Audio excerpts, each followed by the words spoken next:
ভারতের সবচেয়ে সুপ্রসিদ্ধ সন্ত্রাস নির্মূলকারী সুরক্ষা বাহিনী হল ন্যাশনাল সিকিউরিটি গার্ড বা এনএসজি। এই বাহিনীটিকে অপারেশন ব্লু স্টার ও প্রধানমন্ত্রী ইন্দিরা গান্ধীর হত্যার পরে তৈরির সিদ্ধান্ত নেওয়া হয়। 1986 সালে রাষ্ট্রীয় সুরক্ষা গার্ড আইনের মাধ্যমে ন্যাশনাল সিকিউরিটি গার্ড বা এনএসজি বাহিনী গঠিত হয়।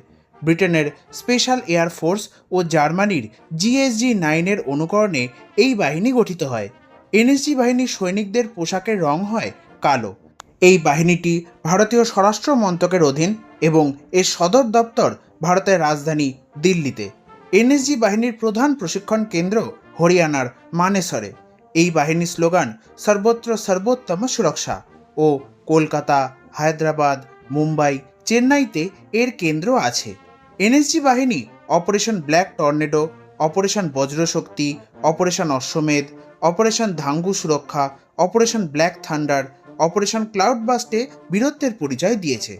ভারতের সুরক্ষা প্রাচীর এনএসজি বাহিনী।